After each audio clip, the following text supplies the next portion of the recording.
மக்களே வணக்கம் மக்களே. வந்து தண்ணி கஞ்சிக்கு தண்ணி கொஞ்சம் வச்சு கெட்டியாக இருக்குது, பிடிக்க மாட்டாக்கு.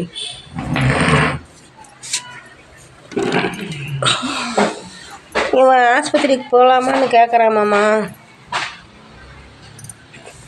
ராஜா வந்தா அப்பா ஆஸ்பத்திரி கூப்பிட்டு போட்டான்னு கேட்டான். என்னோட மாத்திரை இருக்குது போடணுன்னு சொல்ல மாட்டேங்கிறாருன்னு. காய்ச்சல் எப்படி இருக்குதுன்னு கேட்டு போகிறான்.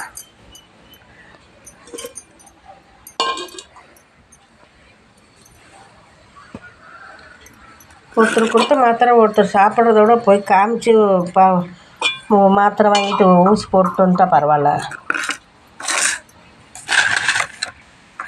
போகிறான், வந்து கேட்டு போகிறான், அப்பா கூப்பிட்டு போட்டான்னு.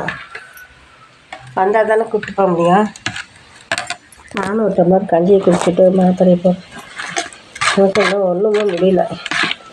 நேற்று ஒரு மாதிரியாக இருந்தது. கொஞ்சம் துவையில் நாக்கில் வச்சுட்டு குடித்தா ஊறுகாய் தான் வேண்டாம். கொஞ்சம் கார துவையெல்லாம் கொஞ்சம் அப்போ எல்லாம் அப்படி தான் செய்வாங்க. 2 வெங்காயம் 2 வரமிளகா உப்புக்கல் ஒரு கட்டை புளியும் போட்டு அம்மியில் வச்சு அரைப்பாங்க. வேறு எதுவுமே போட மாட்டாங்க. அந்த உடம்பு சரியில்லைன்னா அவ்வளோதான் இருக்கும். இல்லையா கொஞ்சம் பருப்பு துவையல் அரைப்பாங்க. பருப்பு உடம்பு சரியில்லை, என்ன பண்ணுறது தெரியல. நல்லா இருந்தால் தான் எல்லாம் மக்கள்.